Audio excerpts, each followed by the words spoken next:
Eu estou aqui em Brasília e é hora da gente ver as notícias que mexem com a nossa vida. Alô, Distrito Federal, entorno, meu nome é Felipe Malta e é hora da gente ver jornalismo responsável, que é o que a gente faz, mas sem jamais perder o otimismo.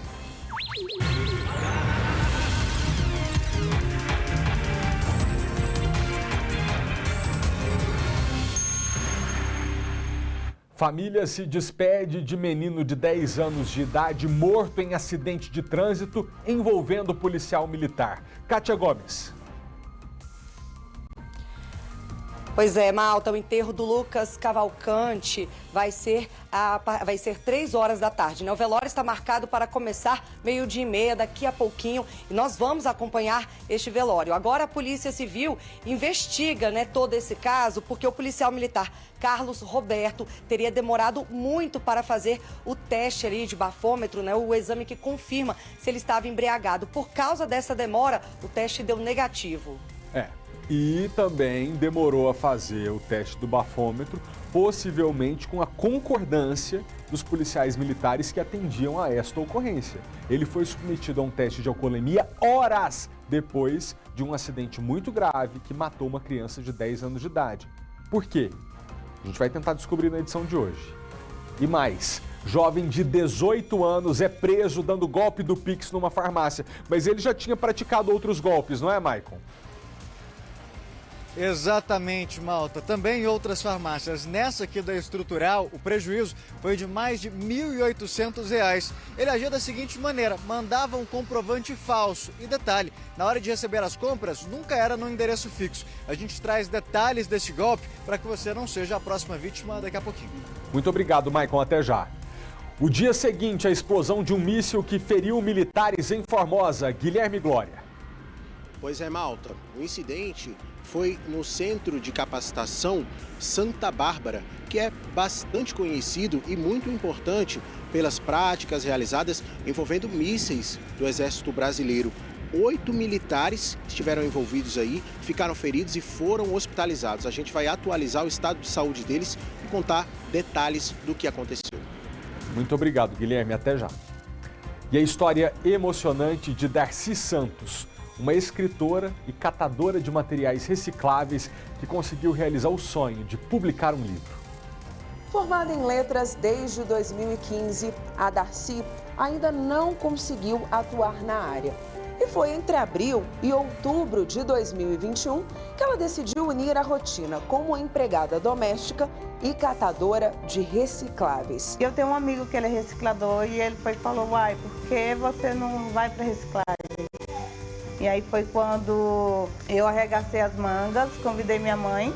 Então eu contei com a ajuda da minha mãe, do meu filho, das minhas irmãs e de alguns amigos que também estavam sabendo do projeto. Juntos vamos mais longe, né, Darcy? Que bom poder contar a sua história aqui hoje. Sejam muito bem-vindos, 11h42. Nosso jornal já está no ar. Um homem que estava desaparecido desde a última segunda-feira foi encontrado morto com graves sinais de tortura em Santa Maria. Kátia Gomes, boa tarde para você. Quais são os detalhes que você tem desta ocorrência? Oi, Malta, boa tarde para você, boa tarde para todo mundo. Eu acabei de atualizar essa informação e segundo a mãe, na verdade, ele desapareceu ontem pela manhã, por volta das 7 horas da manhã, né, terça-feira. E a mãe me explicou que ele tinha ido até a casa de um conhecido, porque esse conhecido estava com um aparelho celular dela, né? O que aconteceu? Ele teria emprestado esse aparelho celular para este rapaz para ajudá-lo a encontrá-lo o próprio aparelho. Esse jovem teria emprestado o celular, né? O rapaz tinha argumentado que tinha perdido o aparelho e queria utilizar o iCloud para fazer essa busca, só que ele não devolveu o celular. Então, quando ele foi buscar esse aparelho, né? A mãe sabia que ele tinha ido na casa desse jovem, que inclusive utiliza a tornozeleira eletrônica, a mãe não sabe que crime ele cometeu, né? Por que ele está né, em liberdade aí provisória, está solto com tornozeleira, mas ele foi nessa casa e depois disso a família não teve mais notícias. Só ficou sabendo que o corpo do Murilo Braga de Carvalho, de 26 anos, tinha sido encontrado hoje por volta das 4 horas da manhã com sinais de tortura, né? Segundo a polícia, ele teria tido os olhos arrancados, a orelha cortada e também os dentes quebrados. É uma história muito triste. Eu estou aqui na casa da família, todos os parentes estão aqui reunidos, todo mundo muito abalado com o que aconteceu e ainda tentando entender por que ele foi assassinado. Eu vou conversar agora com a Kátia também, né? O nome dela é Kátia Soares, que é a mãe do Murilo, para falar sobre esse caso. Kátia, primeiro, né, obrigado pela sua força. Eu imagino que não esteja sendo fácil você vir aqui ao vivo falar, mas você quer cobrar justiça, quer que esse assassino seja preso?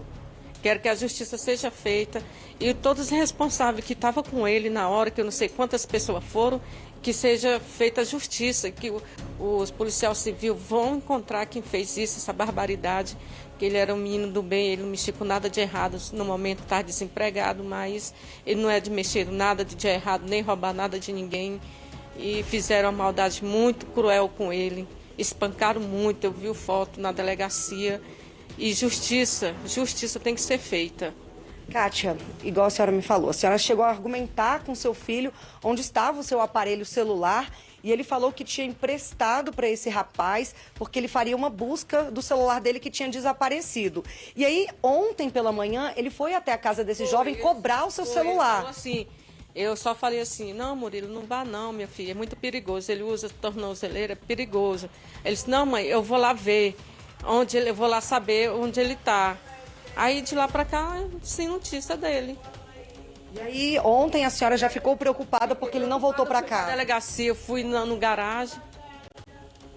A senhora foi na delegacia? Fui na delegacia, mandaram esperar 24 horas para poder reconhecer o corpo, fazer a ocorrência.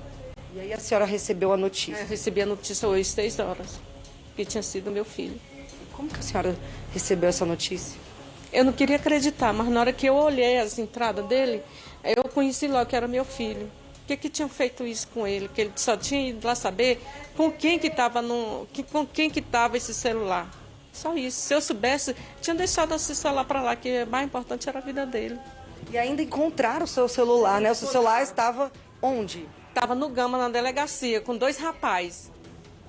Que o policial... O Anderson, eu não sei bem o nome do agente, só falou que estava com dois rapazes, já estava pronto já para desbloquear e vender. Mas esses 2 rapazes que estavam com o seu aparelho celular, eles são suspeitos do crime ou ainda não sabe? Não sei, porque eu não perguntei para o agente. Se meu celular foi bater lá, porque teve alguma coisa ou outra coisa a mais, né? Então, estavam envolvidos ou o aparelho foi vendido? Não, pois é, se tivesse sido vendido, a gente não sabe ainda o que pode ter acontecido, só a polícia para saber. E esse rapaz, qual que era a relação do seu filho com ele, esse que usa tornozeleira? Ele conhecia ele? Conheceu, foi no mesmo dia, lá nesse tal do Rocá. Então, seu filho tinha ido para um bar de narguilé, tinha utilizado o narguilé, e esse rapaz que utiliza a tornozeleira pediu o aparelho emprestado. Falou assim, Murilo, me dá um celular aqui para desbloquear, para poder rastrear o meu, que o dele tinha sido roubado. Só que o dele tinha sido roubado, ele queria botar a senha do iCoach, e não tem como. Se o meu iCoach está no meu celular, ele queria botar o dele para quê? Entendi, ele queria utilizar... existe uma maneira ali, ele queria utilizar o aparelho dele para rastrear o próprio aparelho. E aí, ele não teria devolvido esse celular? Não devolveu o celular. E aí, seu filho foi embora. Aí chegou em casa, contou para a senhora. A senhora falou o que aconteceu, que o rapaz pegou o celular e disse que ia botar a senha do iCoach para poder rastrear o dele. E a gente pegou lá na delegacia do Gama. Entendi. E o crime foi muito violento. Foi. Segundo a polícia, ele teria tido os olhos arrancados, a orelha cortada, os dentes quebrados. Os dentes eu vi. O que a senhora imagina que justifica tanta violência? Por causa do celular? Não justifica isso, não. Ele era conhecido. Ele saía, chegava 2, 3 horas da manhã, mas não deixava de vir em casa. E seu filho nunca teve envolvimento com nada? Droga, não. Daí eu boto a mão no fogo, em todos os trabalhos. Ele tem muita amizade, ele conhece todo mundo, mas negócio de droga, assalto, roubo, pegar dinheiro emprestado, isso daí nunca foi a índole dele. Como é que eu tô vendo que a família inteira tá bastante abalada, né? A senhora, além da senhora, também todos os seus parentes, quem tá Aqui, meus irmãos. Ele tem irmãos também. Tem só um irmão que tem o surto psíquico. Que foi? Pode passar, pode passar. Pode passar. Que foi? Malta, como está tendo uma grande movimentação aqui, claro, a família inteira está reunida, eles precisam circular a todo momento. Vocês ainda estão resolvendo as questões agora, vão ter que ver quando que ele vai ser enterrado, onde ele vai ser enterrado. Acho que vai ser lá no Valparaíso. A senhora realmente é difícil falar, né? Nesse momento fica sem saber como agir, o que fazer. Eu tô sem saber, perdi meu chão. Ele era seu filho mais novo, mais velho? Seu Não, primeiro filho? Meu primeiro filho.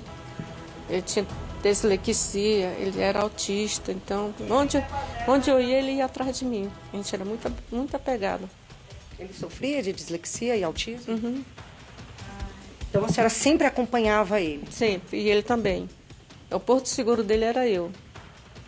Ele tinha tanto cuidado comigo como eu tinha cuidado com ele. E eu quero justiça. A justiça tem que ser feita, porque não tem. Eu não estou nem querendo acreditar que seja ele que esteja nesse IML. A senhora está naquele momento que ainda não consegue entender, acreditar o que aconteceu, né? A ficha não caiu ainda. Para mim não caiu, não. Para mim que ainda vou encontrar ele. Muito difícil, né? Muito doloroso. Muito doloroso. Porque agora a família quer entender o que aconteceu, né? A família... Eu quero entender por que meu celular foi parar no Gama. Se esses dois caras estavam com o celular e a vida dele. Se roubaram ele, se ele vendeu, se pegaram o celular e venderam.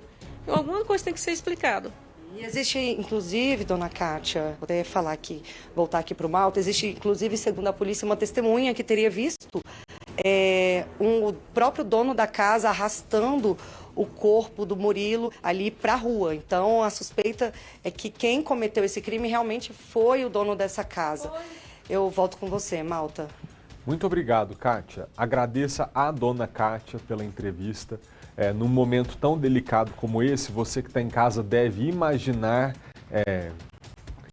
o nível do cuidado com que a gente aborda uma família, porque é evidente que por trás desse desastre familiar, dessa tragédia da perda de um filho, existe também um interesse público nessa história e entender o que aconteceu. Estamos falando de um crime gravíssimo e quando a gente trata de um homicídio, há níveis de gravidade que vão se sobrepondo. Uma morte que é cometida num trânsito, aí você coloca um agravante de ter sido premeditado, aí você pode colocar um agravante de ter sido, por exemplo, cometido sem chance de defesa da vítima, e a esse, por exemplo, que tudo indica foi uma pessoa morta de forma bastante cruel. São as qualificadoras do homicídio. Então imagina o que essa mãe não está vivendo. Não bastasse a perda do filho, que é arrancado dessa família, ela ainda tem que lidar com o psicológico de entender o que meu filho passou antes de morrer. É muito importante que se esclareça o que aconteceu, porque casos assim são emblemáticos. É por meio da resposta que a gente enxerga, a polícia e a justiça dá para um caso como esse, que a gente entende se no Brasil fazer o certo compensa, ou se fazer o erradíssimo, o inadmissível, o inexplicável passa batido. É por isso que a gente está aqui hoje com a dona Kátia ao vivo para pedir a atenção das autoridades com um caso estarrecedor. Não é um homicídio como outro qualquer. Toda vida importa, nenhuma vida pode ser desmerecida no momento que se vai.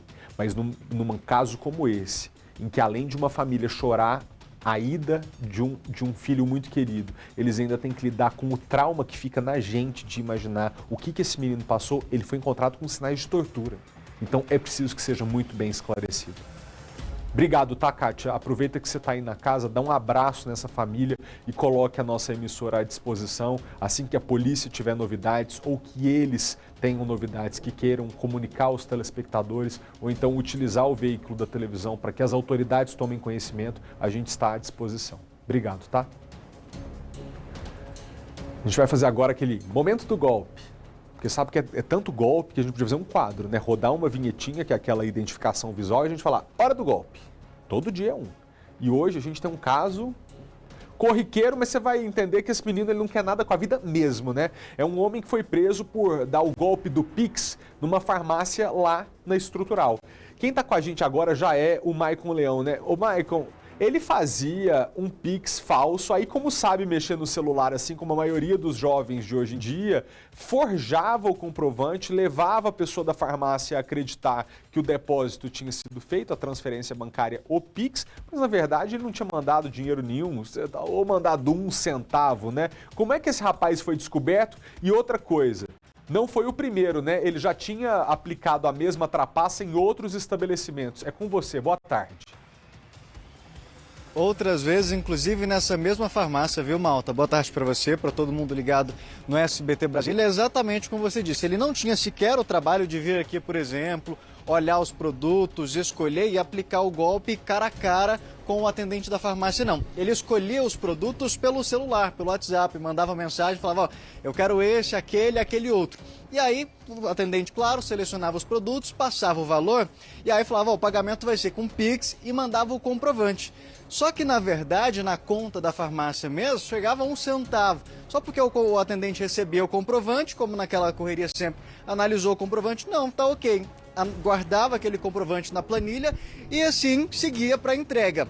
Só porque ficou muito corriqueira as compras desse cliente e aí, de repente, uma hora, o departamento financeiro do estabelecimento falou o seguinte, tem algo errado, não está batendo esses valores. E aí eles foram analisar e descobriram que aqueles comprovantes, Malta, eram falsos. Na verdade, em momento algum, aqueles comprovantes tinham a veracidade do valor que constavam lá. Eles eram falsos. E aí, o que acontece? Ontem mesmo, esse cliente, de novo, decidiu fazer o seguinte, fazer mais uma compra. Fez novamente da mesma forma e aí marcou para que a entrega acontecesse em um shopping. Nunca era, por exemplo, na casa dele, um local fixo. Só porque, na verdade, quem foi fazer essa entrega ontem foi a polícia. E aí esse jovem de 18 anos foi preso em flagrante. Ou seja, o que mostra, inclusive o pessoal da farmácia, como você bem disse, que ele não queria nada com nada, que a função dele era realmente aplicar o golpe. Ele fazia aquela transferência com valor menor do que tinha dado realmente a compra dele e aí mandava o comprovante falsificado por estabelecimento, o atendente olhava ali na hora, parecia sim realmente um comprovante real, daqueles que a gente envia quando faz a transferência verdadeira, para ele sem nenhuma chance de ser um golpe e assim fazia a entrega. Normalmente, Malta, ele comprava fraldas, leite, nessa última vez quis até suplementos de academia. O que eles acreditam era que esses produtos eram para ser revendidos depois. Mas como você bem disse, ele não agia só aqui, em outras farmácias, outros estabelecimentos, ele aplicou o mesmo golpe, inclusive o estabelecimento, analisando depois dessa situação, desses golpes, descobriu que no histórico de pagamentos também existem outros golpes semelhantes a esse. Ou seja, essa investigação ela ainda vai andar mais um pouco. A gente tem um recadinho do delegado explicando pra gente essa situação, que esse homem pode ficar preso em até 5 anos e eu volto na sequência para trazer mais detalhes desse caso e principalmente mais dicas para você evitar cair nessa situação, né? Rodou. Esse mesmo indivíduo, há poucos dias, conseguiu aplicar o referido golpe a esta rede de farmácia, encaminhando ao setor financeiro diversos Pix falsos, adquirindo produtos desta rede indevidamente. Ocorre que na data de hoje, esse mesmo indivíduo fez uma nova solicitação de compra a esta empresa e, suspeitando esta de que se trataria de uma nova fraude, comunicou os fatos a essa delegacia de polícia. Ciente de que a entrega seria realizada em um shopping aqui de Vicente Pires, a equipe deslocou ao local, oportunidade em que foi iniciado o monitoramento. Ao se aproximar do motoboy que o aguardava para a entrega, após receber os produtos da referida loja, o mesmo é abordado, sendo autuado em situação flagrancial. Conduzido à delegacia, foi autuado pela prática do crime de estelionato na modalidade tentada. A arbitrada fiança no valor de R$ 3.300 não foi paga, oportunidade em que agora será encaminhada a carceragem da Polícia Civil e se encontra à disposição do Poder Judiciário.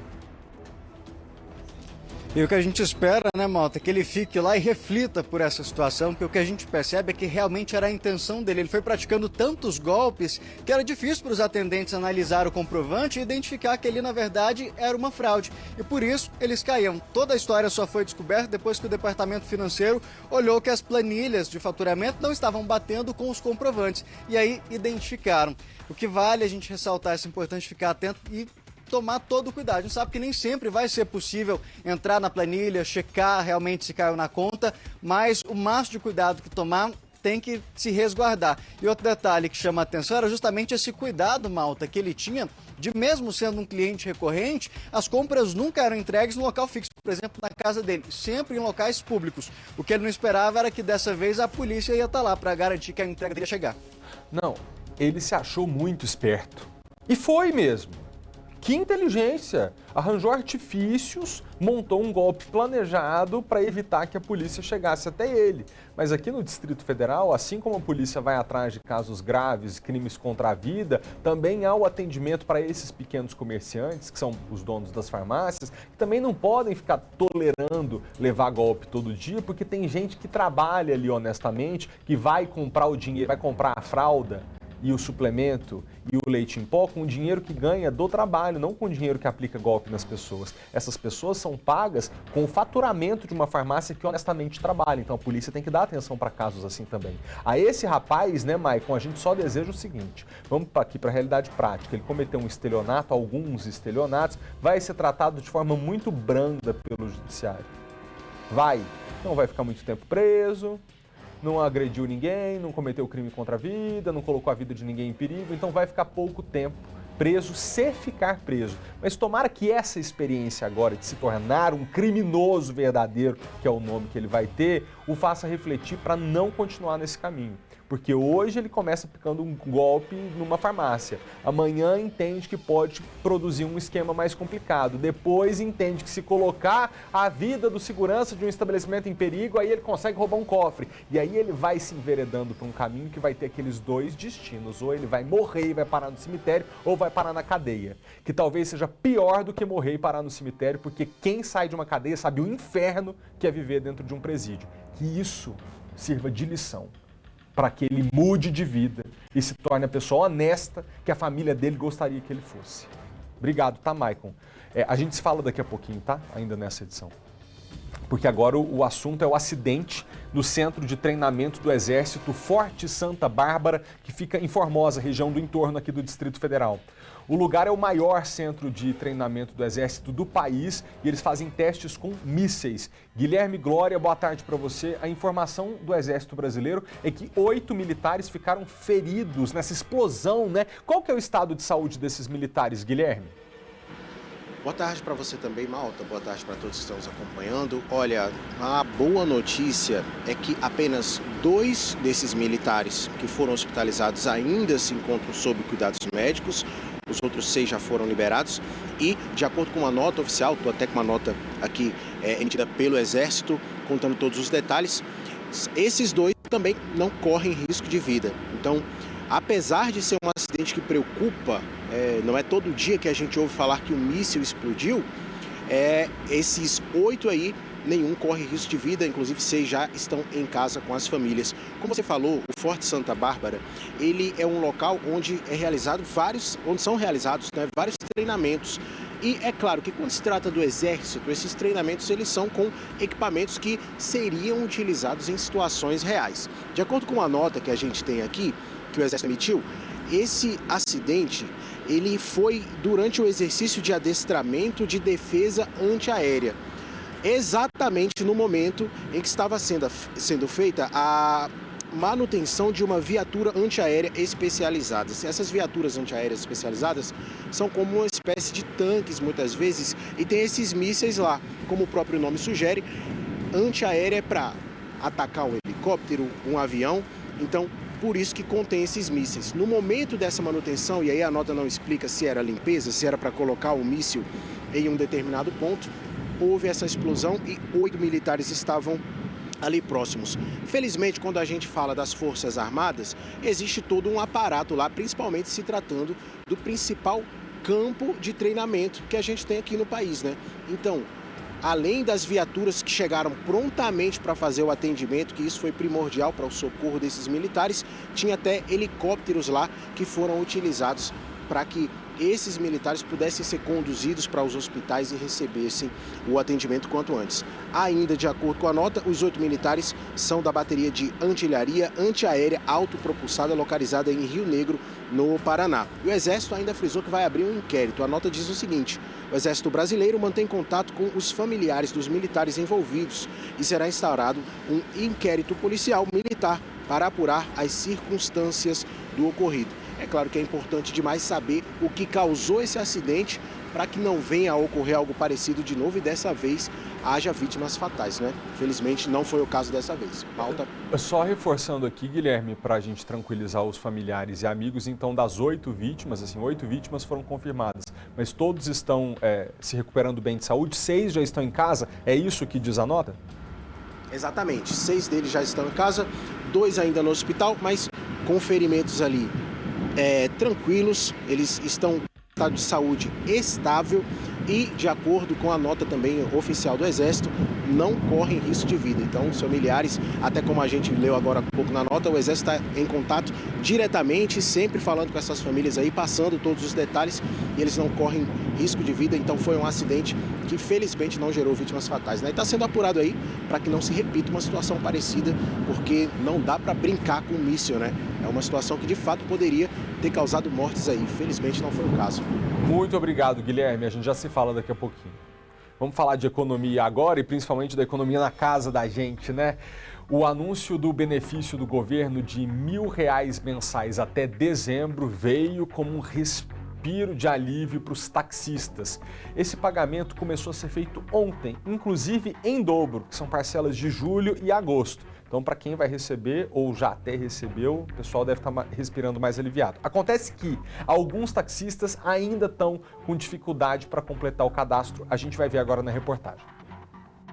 Quem usa o carro como fonte de renda sabe como o preço dos combustíveis pode atrapalhar as contas no fim do mês.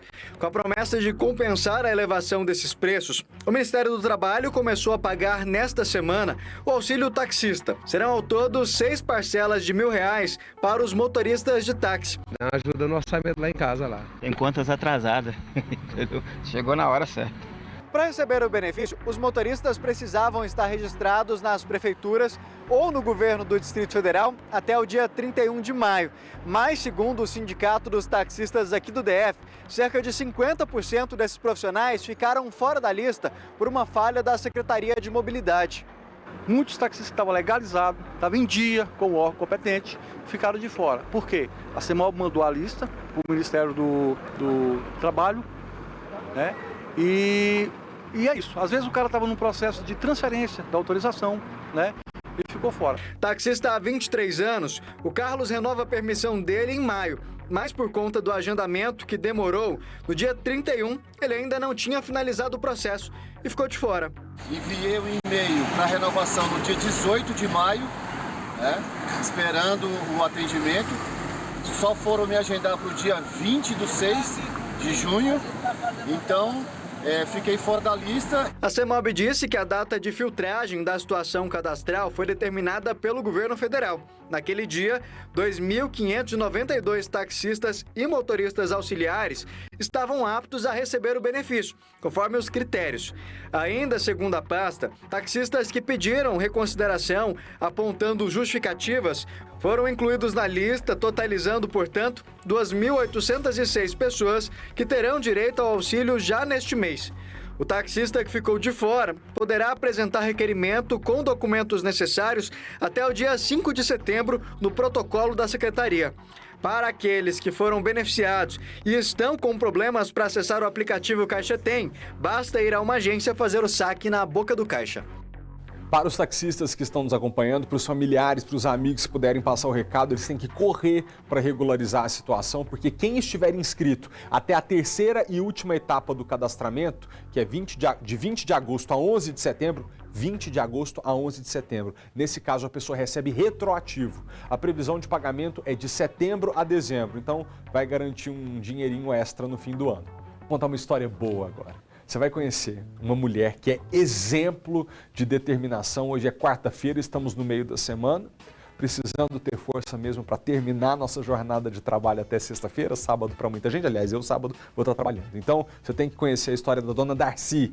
Darcy Santos, que é escritora, mas poderia muito bem ser o próprio personagem principal de um lindo livro que ela mesma escreveu. Darcy começou a escrever aos 15 anos de idade, uma forma que encontrou para fugir dos traumas que a violência sexual trouxe para a vida dela. Escrever era como eu estivesse conversando comigo, já que ninguém sabia mais dessa situação, dessa realidade a qual eu tinha sofrido. Foi libertador através da escrita e através da leitura, da literatura em si. Formada em letras desde 2015, a Darcy ainda não conseguiu atuar na área. E foi entre abril e outubro de 2021 que ela decidiu unir a rotina como empregada doméstica e catadora de recicláveis. Juntou 130 quilos de latinhas que renderam pouco mais de R$1.000, dinheiro que usou para realizar o sonho de publicar o livro. A minha realidade financeira, ganhando um salário como empregada doméstica, era só o suficiente para minha sobrevivência e ajudar a família. E a minha mãe, ela já catava latinha quando as famílias faziam festa e tal. E eu tenho um amigo que ele é reciclador e ele falou, por que você não vai para reciclagem? E aí foi quando eu arregacei as mangas, convidei minha mãe. Então eu contei com a ajuda da minha mãe, do meu filho, das minhas irmãs e de alguns amigos que também estavam sabendo do projeto. O subtítulo do livro traz a frase: nem todo lobo é o lobo mau. Quis fugir um pouco do estereótipo das outras histórias que tem o lobo, trazer ele como um lobo que não é tão mau, que ele precisa ser incluso em um grupo. Porque ele é solitário, ele não tem outros amigos, nem mesmo os outros amigos da mesma família. O livro é de literatura infantil, mas ele abrange o infanto-juvenil, principalmente porque aborda uma temática sobre conceitos sociais, inclusive o bullying, a exclusão. O Lobo Solitário tem versão em português e inglês e também pode ser lido de forma eletrônica. Para Matheus, de 14 anos, ter uma mãe escritora é motivo de muito orgulho. Eu me sinto feliz com ela realizando o sonho dela. Foi um esforço que deu certo e que é uma inspiração para mim e para todos. O computador que a Darcy usava está com defeito. Uma ex-patroa minha me doou um notebook. Foi quando eu passei a digitar os rascunhos que eu tinha em cadernos. Depois consegui comprar um computadorzinho, o qual já também não funciona. Por isso, ela precisou voltar a escrever como antigamente, com caneta e papel. No início eu escrevia tanto que eu cheguei a abrir o punho. E sempre às noites e de madrugada. Era o momento que eu estava sozinha, o momento que eu me encontrava e podia colocar em prática todas as imaginações que vinham na minha mente. À mão ou pelo computador, Darcy segue firme no propósito e quer publicar mais. Já escreveu outras 3 obras, um livro também infantil, um romance e um que aborda temas de direitos humanos. A menina insegura de anos atrás se tornou uma mulher madura, que não tem medo de enfrentar os desafios e de correr atrás dos meus objetivos. Estou pronta para aceitar qualquer proposta, oportunidades, porque tanto o que aconteceu quanto a minha evolução me amadureceu bastante. A gratificação não é só por ter concluído esse sonho, mas poder tocar outras pessoas a não desistir do que eles acreditam. Missão cumprida, viu? Que felicidade poder contar a história da senhora. E como a gente viu aí na reportagem, um computador novo faz uma grande diferença para que a Darcy siga concretizando esse propósito tão bonito. Então, se por acaso você puder ajudá-la, anota aí o nosso número de telefone que a gente faz a intermediação para que você fique em contato com ela. É 3048 1600. Outra vez, 3048 1600. Darcy, um beijo, obrigado, tá? Eu tenho que chamar um rápido intervalo agora, mas a gente volta já, tem muito jornal. A gente vai até 1h20 da tarde, tá? Ao vivo. Então, não se preocupe que tem a informação que você precisa nessa quarta-feira aqui com a gente. Mas antes da gente ir pro break, pode abrir a janela. Deixa eu ver como é que tá o tempo lá fora. O dia segue ensolarado, temperatura agora 27 graus, olha, mais quente do que nos últimos dias. E a umidade relativa do ar em 27%, mais baixa do que nos últimos dias. Então, faça um favor, aproveite o intervalo e tome água, tá bom? Se hidrate, mas volta pra cá. A gente volta já. Agora há pouco, faz poucos minutos, a gente tratou aqui no jornal e conversamos com a mãe de um rapaz, o Murilo, que estava desaparecido e que foi encontrado morto com sinais de tortura. A gente acabou de confirmar a informação de que o suspeito de ter cometido esse crime gravíssimo acaba de ser preso. Segundo a polícia, Vinícius Carvalho de Souza, 21 anos de idade, pode ter tido a ajuda de um outro comparsa. Este outro ainda não foi localizado. Pelo menos nesse momento, a dona Kátia, a mãe do Murilo, que nós acabamos de ouvir, vai poder ter a sensação de que a justiça está sendo feita, né? E que a polícia está indo atrás de quem cometeu essa atrocidade com o filho dela. A 33ª Delegacia em Santa Maria continua investigando essa ocorrência. O Tribunal de Justiça do Distrito Federal condenou a empresa Uber e o motorista do aplicativo, um deles, né, a indenizar uma passageira que estava indo comemorar um aniversário, mas acabou tendo uma discussão dentro do carro. Esse caso aconteceu em dezembro de 2020 e a indenização que foi estabelecida pelo juiz é de R$2.000. Guilherme Glória volta com a gente ao vivo agora para relembrar essa ocorrência. Até você refresca a minha memória, Guilherme, porque eu não lembro o que aconteceu. Ouvi dizer que a briga começou por causa dos balões de gás hélio dentro do carro, aí desandou e aí foi aquela confusão. Pois é, Malta, até difícil de acreditar, de compreender uma briga entre pessoas adultas por conta de balões de gás hélio, né? Mas como você falou, dezembro de 2020, essa mulher, 29 anos, acompanhada de uma amiga, foram comemorar o aniversário dela no setor de Clube Sul. E aí o que elas fizeram? Elas estavam lá em Águas Claras, foram chamar o motorista de aplicativo. Ligaram o aplicativo lá, colocaram a localização, o motorista chegou. Como elas estavam indo para essa comemoração, estavam levando, além do bolo, esses balões de gás hélio que são muito comuns em festa hoje em dia. Tem aqueles balões decorados, muito bonitos, né? Elas estavam levando alguns balões. O motorista falou o seguinte, olha, aqui provavelmente não vai caber aqui dentro porque vai atrapalhar a minha visão. Ele só não falou isso com essa calma, né? Parece que a discussão foi acalorada e cada vez mais piorando. O motorista chegou até a alegar na época que pediu para que a passageira colocasse os balões no porta-malas e aí ela se negou. E aí ela disse, olha, eu vou cancelar aqui a corrida. E aí foi nesse momento que a coisa desandou de vez. Evoluiu para xingamentos e terminou evoluindo mesmo de fato para agressões físicas. E aí foi uma pancadaria e a corrida foi não para o setor de Clube Sul, mas para a delegacia. E aí o que acontece? A decisão que foi tomada agora foi do 2º Juizado Especial Cível de Águas Claras. Decisão unânime. Tanto a empresa de aplicativos, ela vai ter que pagar esse valor aí de R$2.000, quanto também o motorista. Por quê? De acordo com a decisão aqui, o motorista foi quem passou das agressões verbais, que estavam sendo mútuas, né? Os dois estavam ali no xingamento, para a agressão física. Ele foi na intenção de furar os balões, inicialmente, e depois passou para essas agressões físicas aí. Ainda foi levado em conta na decisão que o motorista é homem e pelas imagens é possível constatar a desproporção de tamanho e, consequentemente, de força entre os envolvidos. Como você bem lembrou, Malta, foi em dezembro de 2020, olha o tempo que demorou para sair uma decisão, né, de uma mulher que foi agredida por um motorista que, até de acordo com as leis aí da própria empresa de aplicativo, o motorista é responsável também pela segurança e pelo bem-estar dos passageiros que utilizam o serviço.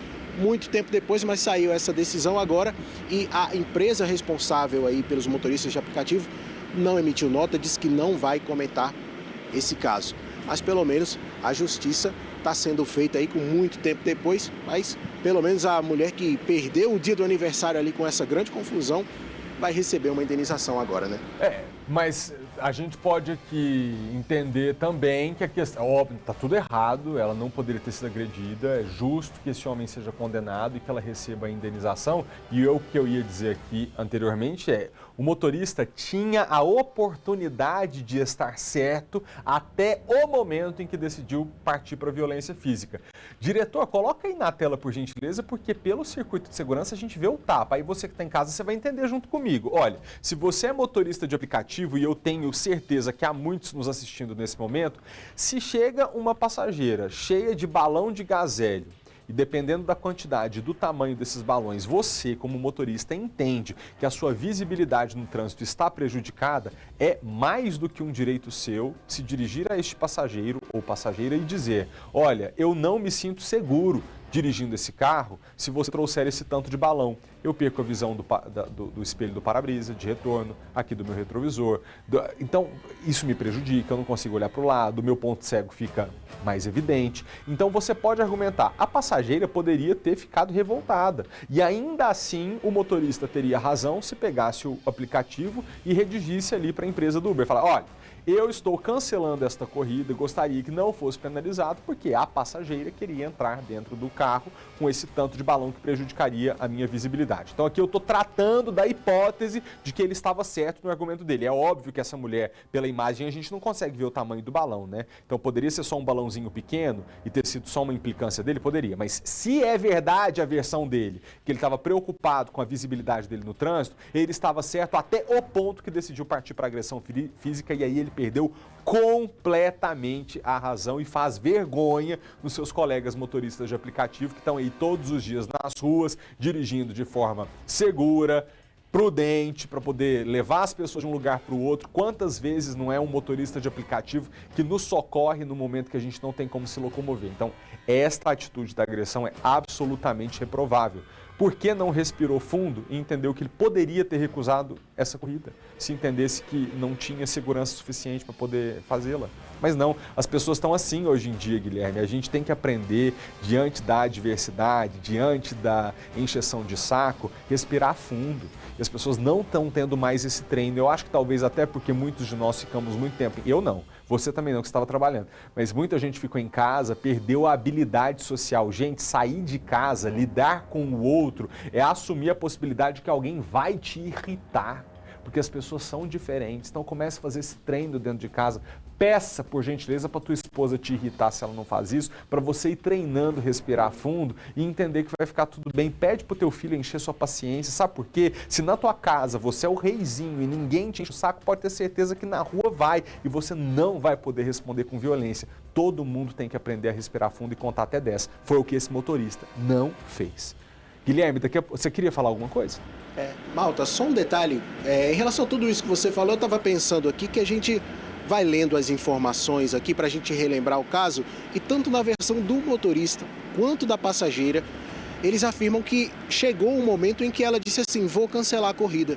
E aquela atitude simples poderia ter evitado todo esse transtorno, né? Se no momento em que ela falou vou cancelar, o motorista dissesse assim: tá bom, cancela.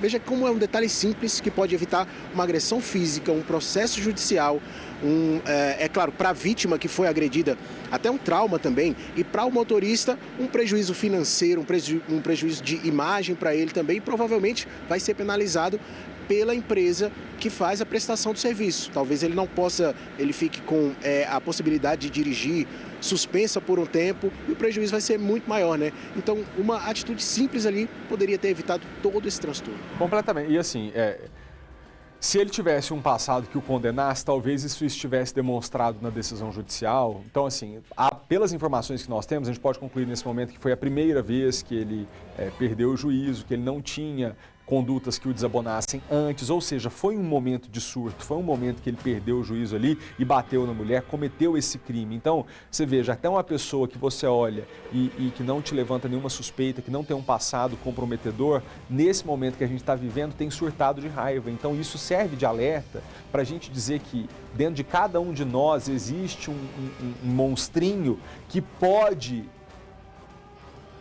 sair se a gente permitir. Como é que a gente não permite que esse monstro saia? Nos colocando de propósito ou ir treinando a nossa paciência. A gente não pode viver enraivecido como a gente está vivendo, porque senão a gente chega num ponto de depois cometer um ato que a gente mesmo se envergonha dele depois e nunca se imaginou cometendo. Já pensou se é um pai de família, uma pessoa que a vida inteira trabalhou e agora está pensando assim, não é verdade que um dia eu perdi a paciência com uma passageira e dei na cara dela?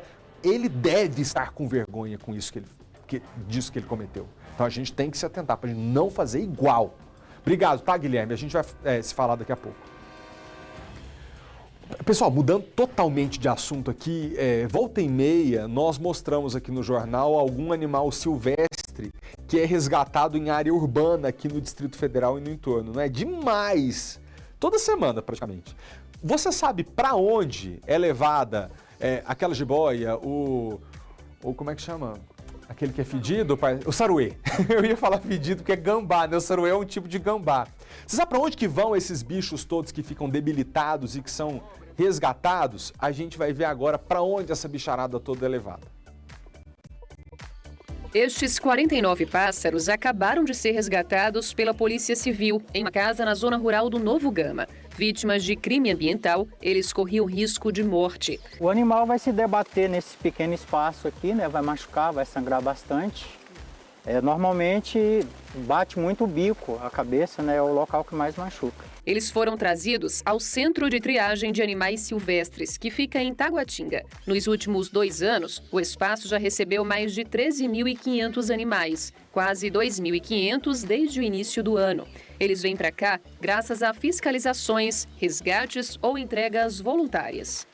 Todos que chegam passam por uma triagem e recebem os cuidados necessários. São identificados um a um, recebem a medicação se for preciso e fazem exames. Aí vem o período de reabilitação, para que eles consigam ser devolvidos ao local de onde nunca deveriam ter saído, a natureza. A gente precisa muito que as pessoas entendam essa parte, né, e que nos ajude nesse combate, porque o cidadão comum é nosso maior parceiro nisso. Porque quando a gente compra um animal sem origem, 8 deles já morreram para chegar um na sua casa, sabe? E assim, uma coisa que eu sempre costumo dizer nas aulas que a gente dá de educação ambiental, o amor não combina com a amarra, né? Então a gente tem que começar a se acostumar a gostar do bicho livre e apreciar a liberdade dele. Neste local, os cuidadores treinam as aves com asas machucadas para que elas voltem a voar. Os servidores também tentam preservar o instinto dos animais silvestres e evitar que se acostumem com a presença humana. Esta fêmea de lobo-guará chegou aqui há quase uma semana e só tem contato com a equipe na hora de receber comida, remédio ou algum cuidado mais urgente. Quando a gente mantém o instinto dele, mantém a distância dele do ser humano, ele sempre vai estranhar o ser humano, ele sempre vai querer distância mesmo, né? É o ideal. E é o ideal, para a gente manter ele no habitat dele e sem contato com o ser humano. Enquanto isso, os servidores do CETAS fazem de tudo para dar uma nova chance aos animais, que estando saudáveis, são devolvidos ao habitat natural. Os servidores do CETAS, eles se dedicam de corpo e alma a essa causa, porque a gente trabalha aqui com vida, né?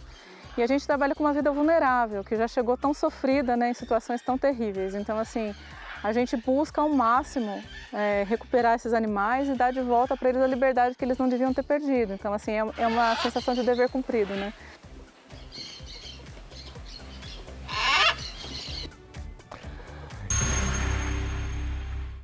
O novo presidente do Tribunal Superior Eleitoral, Alexandre de Moraes, fez declarações a favor das urnas eletrônicas e das eleições brasileiras. O vice dele na corte é o colega Ricardo Lewandowski, também ministro do Supremo Tribunal Federal. Eles tomaram posse ontem numa cerimônia concorridíssima que colocou lado a lado adversários ferrenhos da política. Bora ver juntos.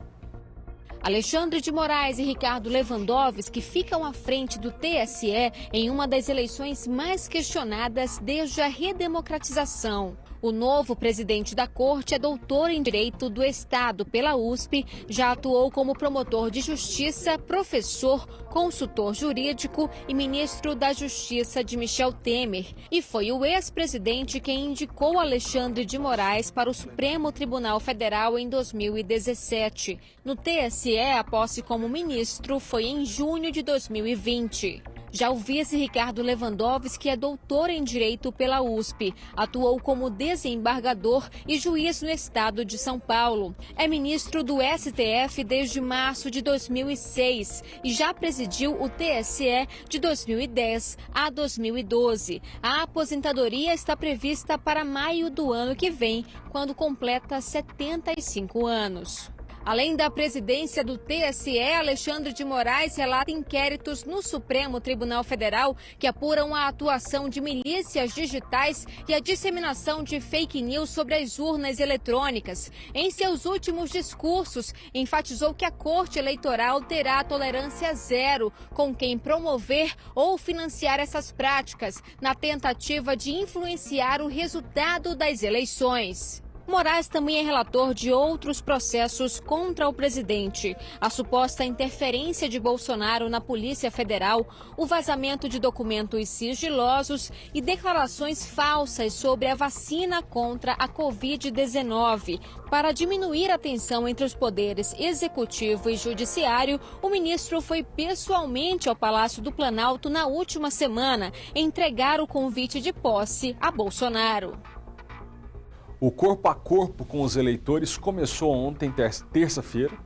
Agora a campanha no rádio e na televisão começa só daqui a 9 dias. A Justiça Eleitoral tem regras rígidas para orientar os candidatos e você, cidadão, pode denunciar se vir alguma irregularidade. As regras da propaganda dos candidatos foram definidas pelo Tribunal Superior Eleitoral. A manifestação na internet, em blogs e páginas ou redes sociais dos candidatos é livre, desde que não ofenda candidatos, partidos ou coligações e não contenha notícias falsas. A propaganda paga online é proibida. Só é permitido o envio de mensagens a eleitores que se cadastraram para o recebimento. A resolução também trata de propaganda nas ruas. Comícios com participação de artistas são proibidos. A exceção é para shows de arrecadação de fundos de campanha sem pedido de votos. Os comícios estão liberados até 29 de setembro e a distribuição de material gráfico em passeata até 1º de outubro. A tentativa da lei é exatamente tentar nivelar a oportunidade de candidatos. Então, se deixar a norma ao bel prazer dos candidatos, o que vai prevalecer, efetivamente, é o poderio econômico. A propaganda eleitoral em rádio e TV estreia em 26 de agosto e vai até 29 de setembro. Mais uma vez, desde 2014, o eleitor tem no celular um aliado contra irregularidades em campanha. O aplicativo Pardal recebe denúncias que são encaminhadas diretamente à Justiça Eleitoral. Em 2020, o sistema registrou 105 mil queixas contra candidaturas. Qualquer foto, vídeo pode ser anexado ao aplicativo Pardal junto com o nome, identificação do comunicante da denúncia e que vai ser recebido pela Justiça Eleitoral a fim de constatar depois a irregularidade e dar uma resposta ao cidadão que comunicou a irregularidade. E atenção, as campanhas dos candidatos à presidência da República aprovaram as regras e a data para o debate do pool formado por SBT, CNN Brasil, Estadão Eldorado, Veja, Nova Brasil FM e Terra. O debate será no dia 24 de setembro, às 19 horas, com a mediação do jornalista Carlos Nascimento. Nesta terça-feira, representantes dos principais candidatos à presidência da República e dirigentes dos veículos de comunicação que fazem parte do pool se reuniram virtualmente para definir como será o debate. E é importante nessa eleição que a gente discuta temas realmente relevantes e soluções que possam fazer com que o país se desenvolva, né? Que a nossa economia cresça, que os empregos sejam gerados, é isso que a gente quer. SBT, Estadão Eldorado, CNN, Veja, Rádio Nova Brasil e Terra estão juntos nessa parceria para fortalecer a democracia. O debate eleitoral é fundamental para que conheçamos aí realmente como pensam e o que propõem os candidatos. É um pouco levar essa carga que a gente tem de um trabalho extenso, exaustivo, mas muito focado na notícia e no interesse público. O debate presidencial do primeiro turno das eleições será no dia 24 de setembro, daqui a pouco mais de um mês. Se houver segundo turno, os dois candidatos mais votados voltam a se encontrar aqui, aí no dia 22 de outubro. Os representantes de Lula e Bolsonaro disseram que os dois candidatos têm interesse em participar porque o debate organizado em pool atende às expectativas de suas campanhas. Realçaram esta posição, mas adiaram resposta definitiva. Os representantes de Ciro Gomes, Simone Tebet, Soraya Tronic e Felipe Dávila confirmaram presença. Esse debate, nesse horário prime, será transmitido aqui na rádio, em todas as rádios. São de 11 praças no Brasil, 8 capitais. Eu tenho certeza que vai ser uma contribuição gigantesca aí em prol da democracia. O debate, que será mediado pelo jornalista Carlos Nascimento, terá 4 blocos e será transmitido ao vivo pelos veículos que integram o pool. 6 jornalistas representando cada um dos veículos patrocinadores do encontro farão perguntas nos blocos 2 e 4. Nos demais, os candidatos farão perguntas entre si, seguindo a ordem de sorteio. O Terra ele contribui nesse pool aí com uma estratégia fortíssima em mobile marketing para todo o Brasil, com destaque para uma cobertura do nosso vertical de diversidade. Eu particularmente entendo que a participação ou não desses candidatos nesse debate mostrará qual é o tamanho do compromisso deles com a democracia. O debate ocorre num momento muito importante da campanha. Ele ocorre uma semana antes da eleição e ele tem a capacidade de pegar o indeciso. O eleitor que ainda está indeciso tem a chance de, ao assistir o nosso debate, formar a sua convicção sobre qual candidato, para qual candidato ele vai dar o seu voto. Sem dúvida, será um debate histórico. Uma semana antes da decisão, aqui no SBT, frente a frente, os candidatos que disputam o seu voto. Ainda no assunto eleições, uma novidade para o pleito desse ano é o cadastro biométrico, porque dados do TSE apontam que mais de 118 milhões de brasileiros poderão votar nas eleições de outubro por meio dessa certificação digital.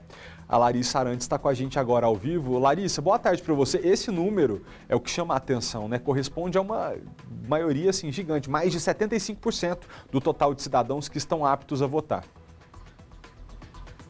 Ei, Malta, boa tarde para você e para todo mundo que nos acompanha. É isso mesmo, né? E é importante você destacar esse número, né? Esse percentual de 75% correspondendo a mais de 118 milhões de brasileiros podendo votar, então, a partir da biometria. Sempre bom destacar também, Malta, que segundo o Tribunal Superior Eleitoral, esse método é indicado, né? Ele ganha destaque porque é mais seguro. Todo esse registro biométrico ele é mais seguro e, portanto, o TSE já investindo para que toda a população tenha esse cadastramento biométrico, mas, de fato, em função da pandemia de Covid-19, todo o cadastramento da população não foi possível ser concluído, só deverá ser em 2026, mas, claro, já destacando esse alto percentual, então, de cadastramento biométrico, Malta. Lari, tem um outro assunto que a gente gostaria de comentar com você, que foi a ação protocolada ontem pelo Ministério Público Eleitoral, que está contestando a candidatura do deputado federal Daniel Silveira ao Senado. E, óbvio, né, tudo isso por causa daquela polêmica que foi protagonizada pelo parlamentar, em que ele foi acusado de atacar ministros do STF, depois acabou recebendo perdão presidencial nesse assunto, e agora a candidatura dele é que está com problema.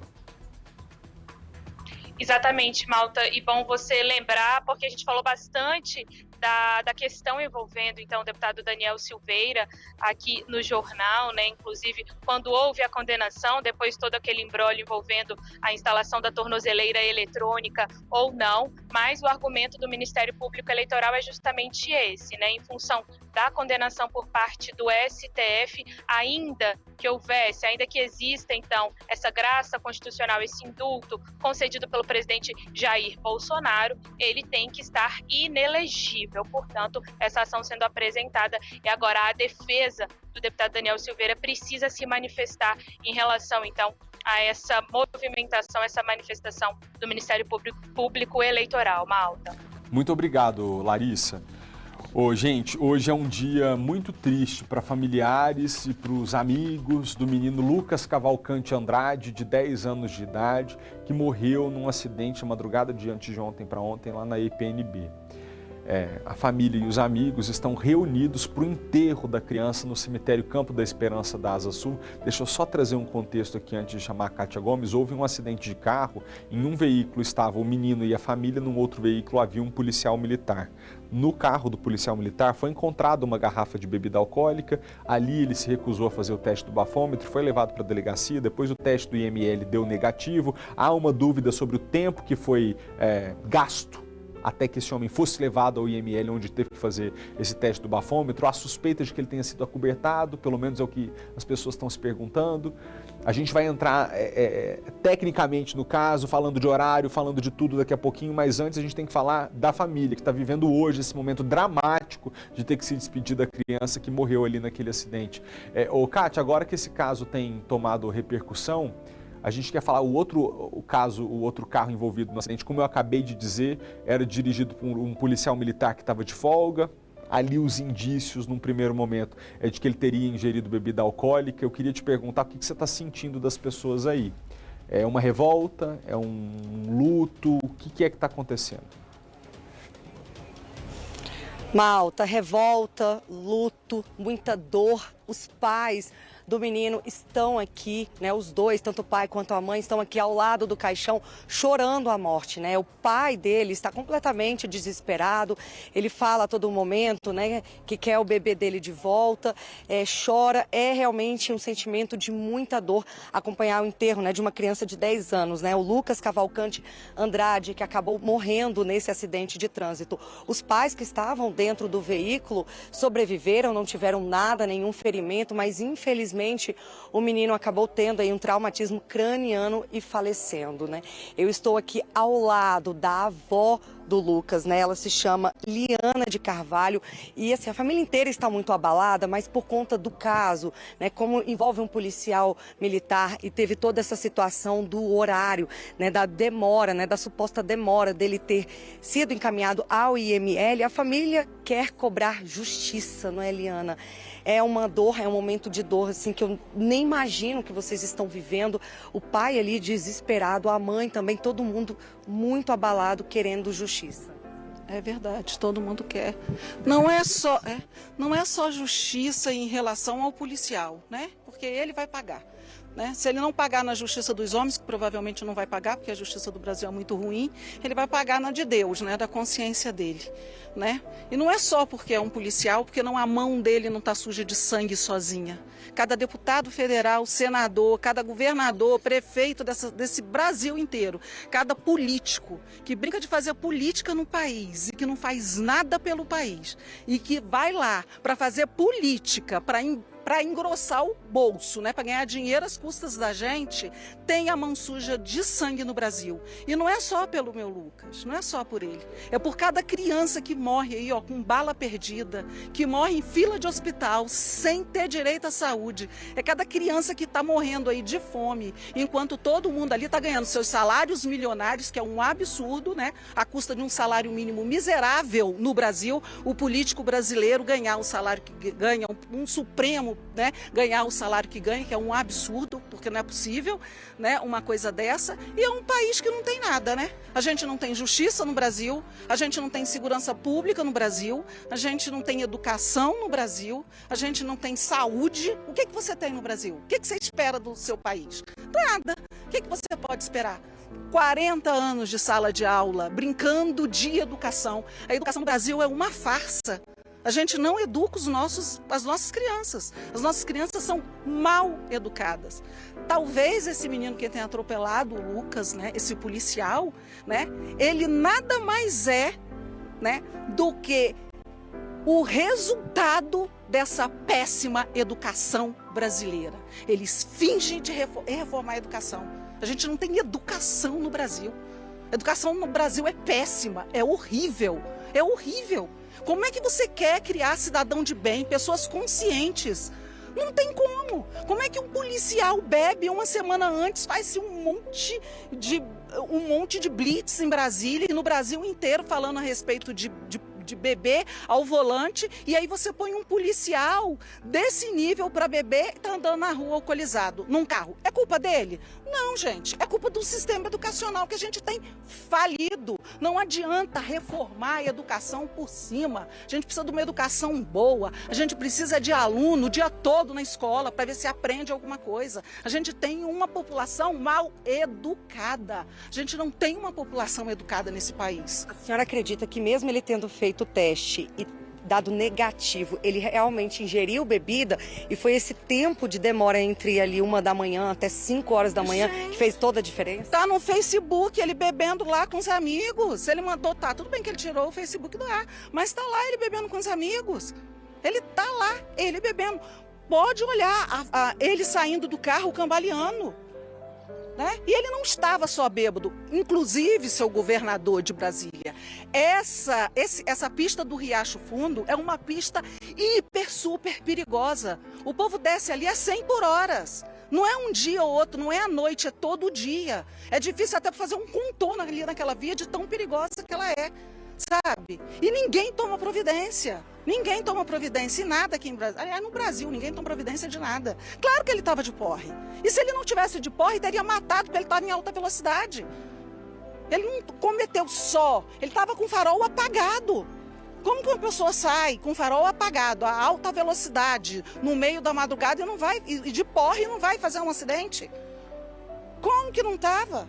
Se ele tivesse consciente, bonitinho, devia estar em casa dormindo, né, para trabalhar no outro dia, né? Mas nem isso estava, né? Porque agora o povo bebe de domingo a domingo. Também tem isso, né? Agora eu vou falar uma coisa. O Brasil precisa mudar, meu amor. O Brasil precisa mudar. A Câmara Federal precisa mudar. Porque enquanto 2 presidentes se matam aí, quem faz lei no Brasil é a Câmara dos Deputados Federal, tá? Não é presidente que faz lei, não, tá? Quem faz lei no Brasil é a Câmara Federal e o Senado Federal. E o que eles fazem? Eles sentam no Congresso Nacional. Quando sentam, porque eles ganham, nem aqui aparece. Quando eles estão dentro do Senado Federal, eles estão barganhando. Que lei eu vou fazer e o que eu vou ganhar para isso aqui, para a gente poder aprovar essa lei. Tá certo, tá? Imagina. É isso que a gente tem no Brasil. A gente entende a sua dor e a sua revolta, e Malta. Não é entender a minha dor, gente, é o Brasil. Volta o microfone para ela, por gentileza, gente. Do Brasil sofresse. Tava fácil, mas amanhã vai ter outro. Vai ter uma criança que vai tirar um tiro de bala perdida, vai ter um policial aqui ou qualquer pedacinho do Brasil, tá pegando um adolescente negro, encostando no muro e matando porque é preto. Vai ter um policial, tá?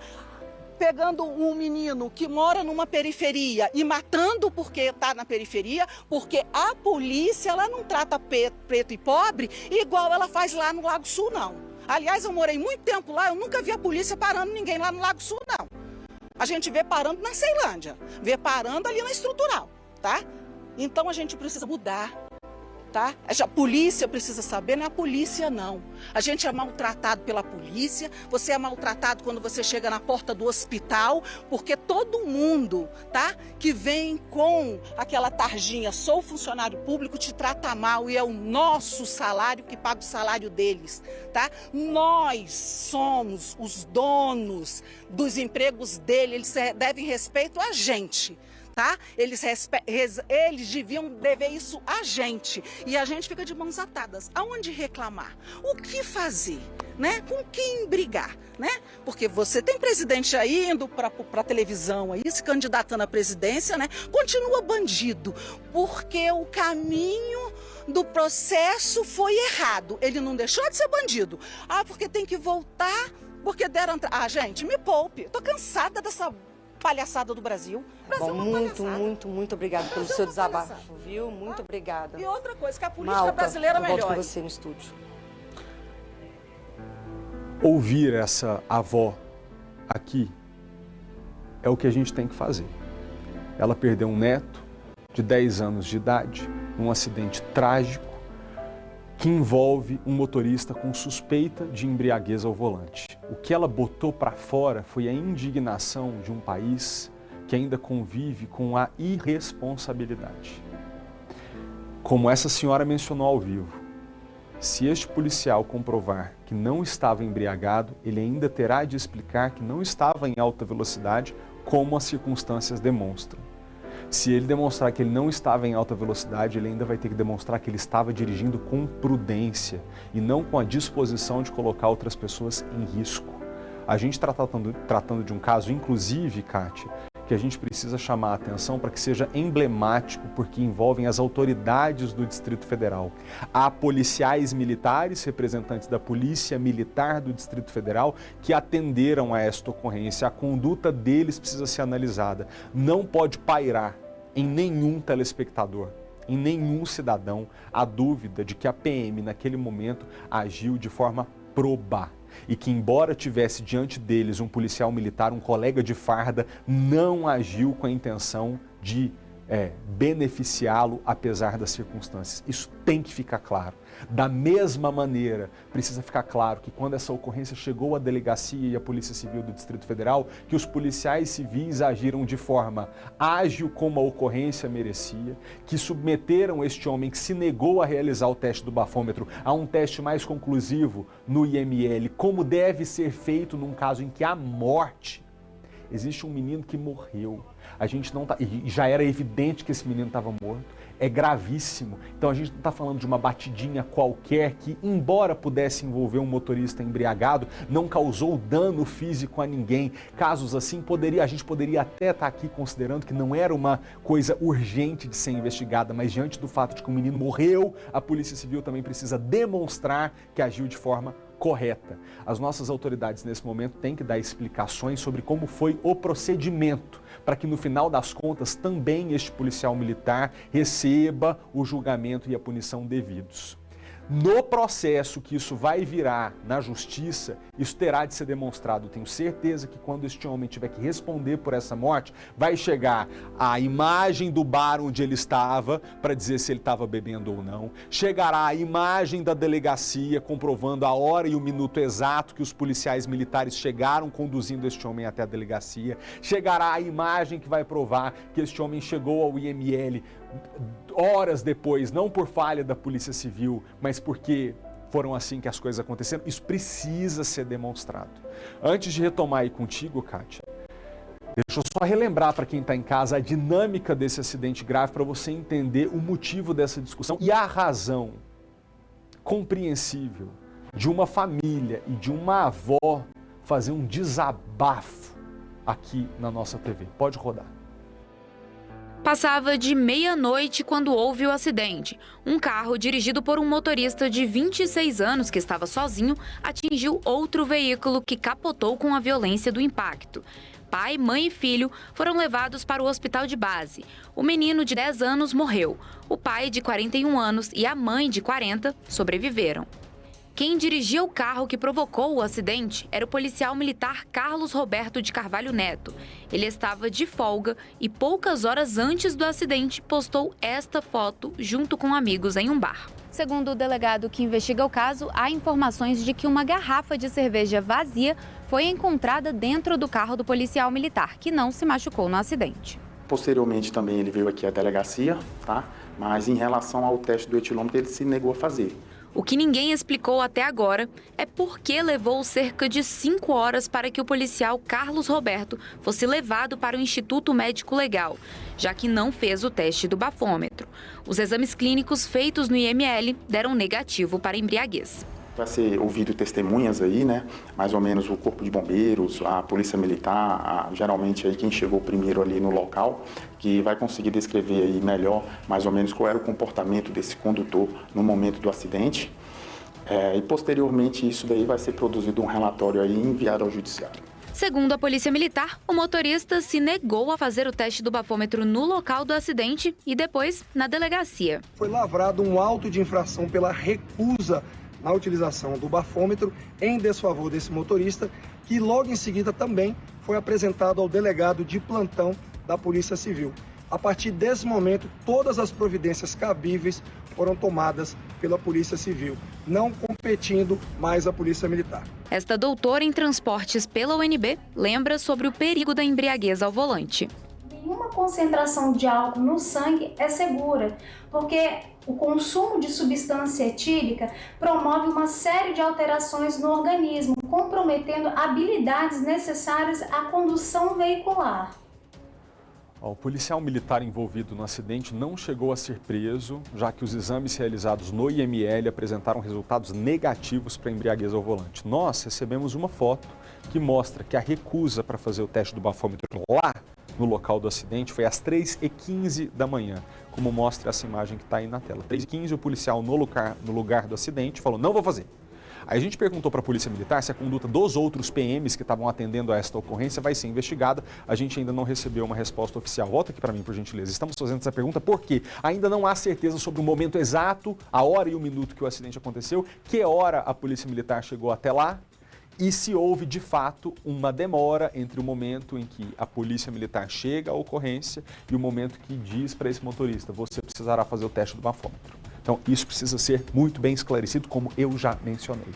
Alisson Coimbra, diretor científico da Associação Mineira de Medicina do Tráfego. Seja bem-vindo aqui ao SBT. Primeiro, eu queria só explicar, se você me permite, Alisson, aqui para as pessoas em casa. Medicina do tráfego, pessoal, é um ramo da medicina que estuda as questões relacionadas à saúde no contexto dos deslocamentos, sejam de carro, de ônibus, bicicleta, metrô, quer dizer, tudo que envolve a gente se deslocar e as questões de saúde nesse contexto é o que a medicina do tráfego estuda e analisa. Inclusive, quais são as condições de saúde de um motorista, de um passageiro, de um pedestre, como é que a gente tem que estar de saúde para que esses deslocamentos sejam feitos de forma segura. Aí, entrando aqui já no papo contigo, Alisson, um motorista que realiza um exame no Instituto Médico Legal quase 5 horas depois de um acidente acontecer, estou te trazendo uma situação hipotética, tá? Nem mesmo relacionada a esse caso, porque eu sei que a gente precisa aqui tratar de situações que a gente consegue analisar. Digamos, um motorista realmente bebeu, nesse caso desse policial precisa ser analisado.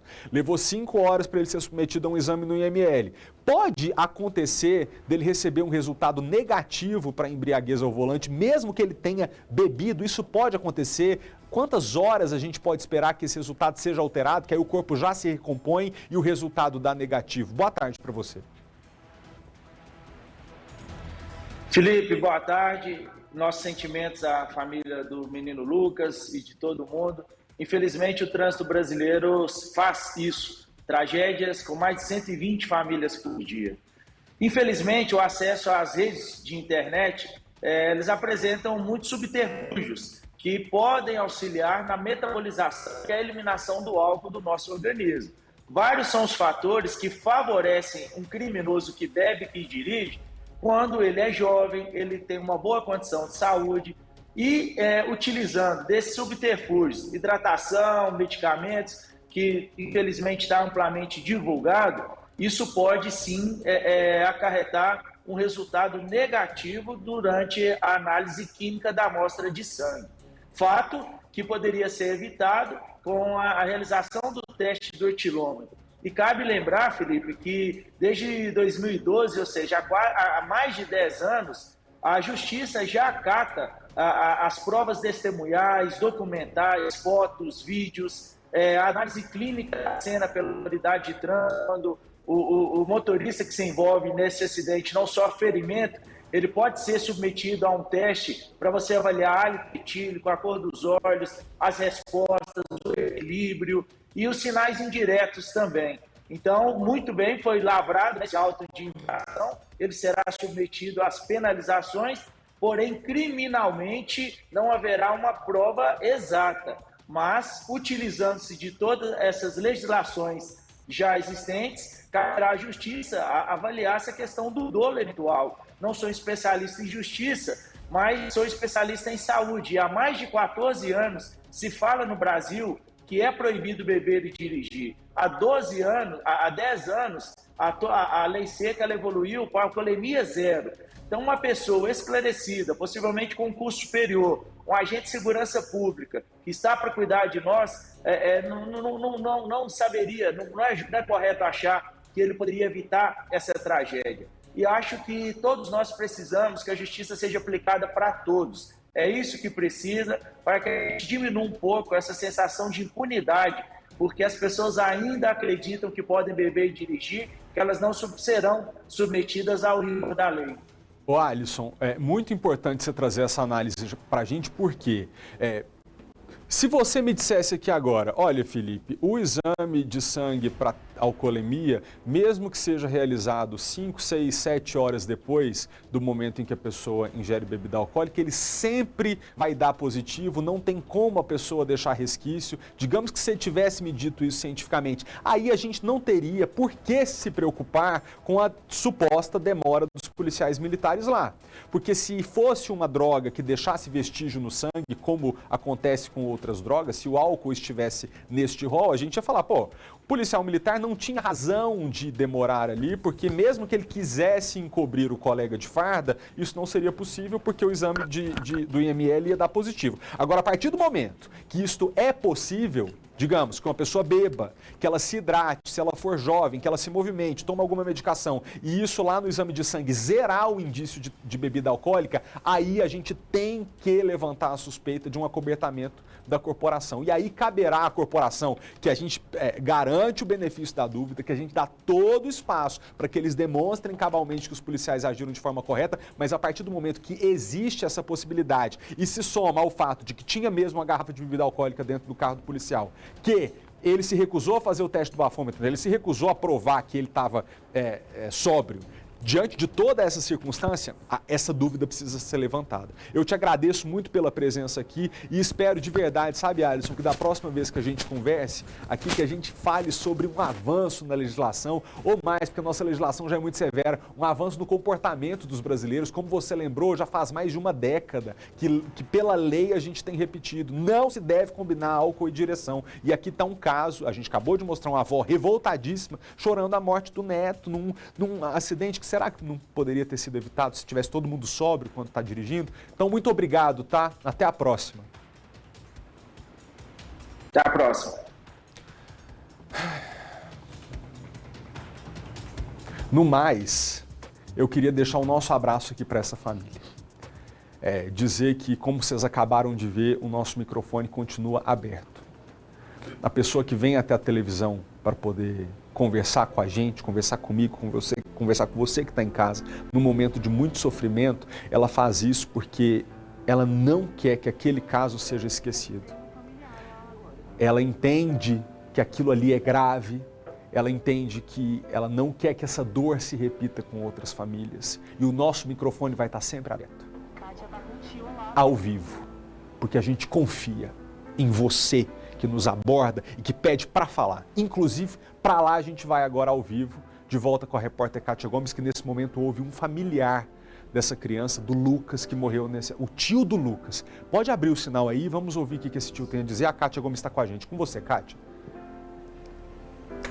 Isso mesmo, Malta, ele acabou de me informar que é tio-avô, né, irmão da avó, ele se chama Wilton de Carvalho e também está revoltado com toda essa situação. Wilton, o que os pais relataram que aconteceu ali no momento do acidente?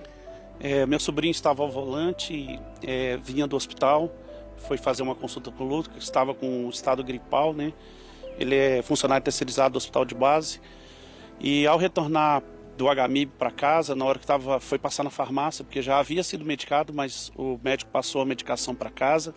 Na hora dele fazer o retorno, né, no local do acidente, ele foi surpreendido pela batida, né, do carro. Ele não viu o veículo, segundo ele, estava com os faróis apagados, né, então o impacto, o carro capotou e ele entrou numa situação assim de desespero, né, começou a gritar para salvar o filho dele, só pensava no filho dele. A minha sobrinha ficou presa, né, no cinto também e o Lucas parece que teve um sangramento muito forte no ouvido, né? E assim, foi esse o relato que eu tive, né, dele, né? Os fatos da aparência dele estar alcoolizado, o motorista e da bebida, a gente soube pela imprensa, né, que passou no local né? E muito me estranhou como a polícia procedeu nesse caso, né? Que deveria ter autuado em flagrante, levado à delegacia, e esse rapaz ele só foi conduzido à delegacia parece que 5 horas da manhã. É muito triste. A família inteira está muito abalada, é até difícil falar. A família está muito abalada e minha sobrinha, ela pediu para que a gente procurasse a imprensa para que esse caso não seja mais um caso, né, de alguém dirigindo, né, e pegando o volante e matando uma criança de 10 anos de idade que tinha um sonho de ser médico, né, muito querido pela família, uma criança, um menino de 10 anos, né. Não vamos esquecer que domingo foi o Dia dos Pais, né, e foi aniversário da avó. Muito triste, gente, muito triste. Em relação ao policial, né, como que a família vai agir? Bem, a gente já tem um advogado no caso, né, e a gente espera que a justiça seja feita, né. A gente não quer vingança, a gente quer a justiça. E a gente espera que as autoridades da nossa cidade, elas modifiquem, né, a forma com que esse caso está sendo tratado, né, porque ele foi protegido pela corporação, infelizmente, né? Se fosse qualquer outro motorista, numa situação dessa, o tratamento seria diferenciado. Ele seria autuado em flagrante, levado à delegacia. Tá certo, então, muito obrigado pelas suas informações, pela sua coragem de falar, né? Força. A família realmente está muito abalada. E, Malta, a gente continua acompanhando os desdobramentos desse caso. Kátia, muito obrigado, tá? Pela sua participação, ao tio por falar ao vivo, a você como repórter por estar aí nesse momento lidando com as emoções dessa família, mas cumprindo o seu papel jornalístico de trazer o relato para a gente, de trazer a informação. Muito obrigado a vocês. Para concluir esse assunto, eu queria dizer algumas coisas. A primeira delas, a gente manda um abraço do fundo do nosso coração para essa família, de solidariedade para que vocês enfrentem esse momento. Aos policiais militares que atenderam a esta ocorrência, se vocês têm confiança e serenidade e a cabeça tranquila de que agiram da forma como deveriam, vocês não têm nada a temer. Inclusive, não devem temer a desconfiança que paira, porque vocês vão de convir que as circunstâncias levam a desconfiar. Mas se você tem certeza da sua conduta, não tema, você vai conseguir comprová-la, se você tiver feito o que tem que fazer. A Polícia Civil, da mesma maneira, se acha que agiu de forma correta, se agiu dentro de um prazo razoável para a seriedade do caso, se tudo isso for comprovado, o único responsável por isso será este policial. Se ficar comprovado que ou agiu de forma imprudente, estando em alta velocidade, ou ainda mais imprudente, estando bêbado ao volante. Um último caso, imagina você estar pedalando no meio da rua e de repente se depara com uma companhia inusitada. O vídeo da Arara está viralizando na internet. Eu vou terminar o jornal hoje de uma forma mais tranquila, com o Maicon Leão, apesar do assunto muito delicado que a gente tratou aqui agora, mas para a gente poder respirar um pouco mais calmo. Você está alimentando a arara, Maicon? Pelo menos não é você comendo dessa vez, né? Normalmente a gente chama você que está fazendo um banquete, agora é ela. Exatamente, Malta, dessa vez eu estou aqui alimentando o rio, que por sinal é a arara que ficou famosa justamente, e agora ele não quer vir, a gente ensaiou tanto e agora ele não quer vir comigo. Augusto, pode chegar aqui, Augusto César, que é o tutor do rio, justamente que viralizou nesse vídeo pedalando, na verdade voando junto com o ciclista. César, não fica bravo não, a gente vai levar você ali para fora justamente para você voar. César, o Rio vive nesse viveiro aqui já há cerca de 2 anos e meio, mas todo dia ele tem uma rotina de passeio, nada de ficar preso aí dentro, né? Sim, todo dia ele sai para passear, dá uns rolê, ver os amigos dele e volta todo dia para casa e dorme todo dia em casa. Ou seja, deu 6h30, você abre, ele começa a visitar os vizinhos, começou sendo só os vizinhos, né? Começou aqui no condomínio, aí depois foi aumentando a distância, depois estava pelo Bandeirante, Guará, Candangolândia, agora até no Lago Sul. Exatamente, pra gente ter uma noção, Malta, do tanto que o rio tá voando, nós estamos ao vivo aqui, direto do Parque Way, e aquele vídeo foi gravado justamente lá no Lago Sul, e é porque o Augusto gosta de pedalar, e aí ela criou esse hábito de fazer amizade com o ciclista. Sim, ela gosta de pedalar, quando pega a bicicleta ela já fica gritando para pedalar junto, e aí quando ela tem oportunidade na rua, ela vê o ciclista, ela adora pedalar, já vai direto no capacete do ciclista. E me conta uma coisa, você não fica com medo dela ir e não voltar, não? Tenho medo, mas eu decidi que ela ia ser criada livre e aí pela vontade dela ela tem um livre-arbítrio de ir e vir e ela volta para casa todo dia pela afinidade da minha família. E aí, malta, como a gente atrapalhou a programação dela, que todo dia 6h30 da manhã eu vou, agora já perto de 1h20, a hora que a gente vai deixar ela fazer o passeio, vai lá, que coisa mais linda. Mas como o sol tá quente, deve demorar um pouco mais esse voo, já vai esperar o sol dar uma baixada, mas todos os dias, malta, ela faz questão de visitar alguns dias. Inclusive já tem um senhor que ela visita todo dia lá no Núcleo Bandeirante. Vai, Rio, vai curtir seu passeio. Obrigado, Maicon, pelas informações. Valeu mesmo. E a você de casa, obrigado pela audiência. Agora é hora do esporte. Até amanhã. Tchau.